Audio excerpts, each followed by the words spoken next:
하나님은 아론과 그의 아들들을 선택하시고 제사장으로 세워 하나님의 일을 하도록 하셨습니다. 하나님의 일은 하나님이 명하신 방법대로 해야 합니다. 그런데 하나님의 방법을 따르지 않고 내 마음대로 한다면 그것은 하나님의 일이 아니라 내 일이 되고 맙니다. 아론에게는 네 아들이 있었습니다. 그 중에 장자 나답과 차자 아비후가 하나님의 방법이 아닌 자신의 방법으로 하나님의 일을 했습니다. 그들은 하나님이 명령하지 않은 다른 불을 분향하다가 죽고 말았습니다. 나답과 아비후는 불만 있으면 된다고 생각했습니다. 하지만 불보다 더 중요한 것은 하나님의 말씀에 순종하는 것이었습니다. 사람들은 실용성이나 효율성을 중요하게 생각합니다. 그러나 신앙 세계에서는 자신의 판단에 의한 실용성이나 효율성은 중요하지 않습니다. 가장 중요한 것은 하나님의 말씀을 그대로 따르는 것입니다. 하나님의 일을 하려는 사람들은 이 점을 명심해야 합니다. 성경은 말씀하고 있습니다. 순종이 제사보다 낫고 듣는 것이 순양의 기름보다 나으니 하나님의 일꾼들에게 가장 중요한 것은 철저하고 온전한 순종입니다. 하나님은 우리가 뭔가를 특별히 잘하는 것보다 하나님의 뜻에 온전히 순종하는 것을 기뻐하십니다. 하나님은 제사장들을 돕는 지파로 레위 지파를 선택하셨습니다. 이것은 그들이 다른 지파 사람들보다 인격이나 능력이나 자질이 더 뛰어났기 때문이 아니었습니다. 아론과 그의 아들들이 제사장으로 선택된 것과 마찬가지로 전적인 하나님의 은혜였습니다. 제사장들은 성막에서 제사를 담당했고 레위인들은 성막을 지키며 이동할 때마다 성막과 모든 기구들을 운반하는 일을 했습니다. 이것은 힘이 드는 일이었습니다. 하나님은 이 점을 고려하여 30세부터 50세까지의 레위인들만 성막 일을 하도록 하셨습니다. 30세부터 50세까지는 가장 왕성하게 일할 수 있는 연령대입니다. 레위인들은 인생의 황금기를 하나님을 위해 거룩한 노동을 할 수 있는 은혜를 입었습니다. 레위에게는 세 아들이 있었는데 게르손, 고핫, 무라리입니다. 다른 지파는 인구 조사를 할 때 계수의 기준이 20세 이상이었습니다. 반면에 레위 지파는 20세 이상이 아니라 1개월 이상 된 남자였습니다. 이것은 레위인의 기능이 군사적 기능이 아님을 보여줍니다.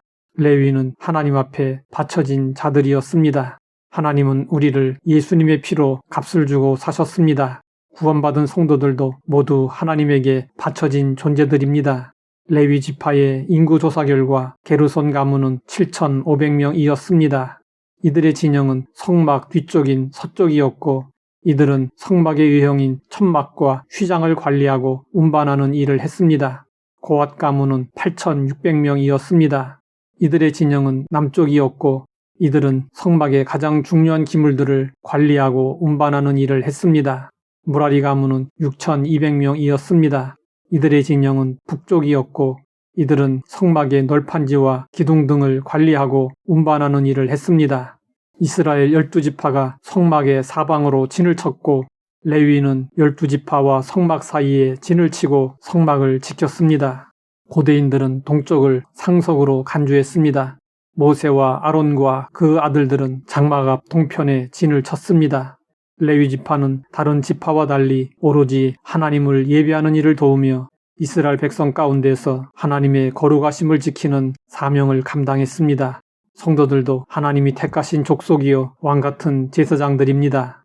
성경은 말씀하고 있습니다. 너희는 택하신 족속이요 왕같은 제사장들이요 거룩한 나라요 그의 소유가 된 백성이니 이는 너희를 어두운 데서 불러내어 그의 기이한 빛에 들어가게 하신 이의 아름다운 덕을 선포하게 하려 하심이라. 제사장 직분은 워낙 막중하므로 사람의 힘으로는 감당할 수 없고 오직 성령님의 능력을 힘입을 때 온전히 감당할 수 있었습니다.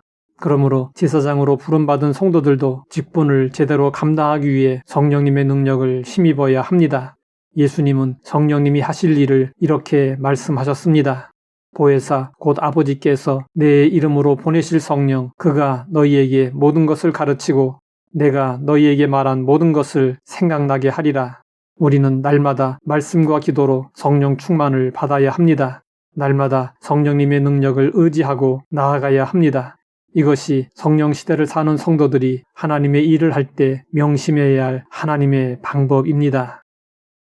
하나님 아버지, 어떻게 하나님의 일을 해야 하는지 알게 하시니 감사합니다.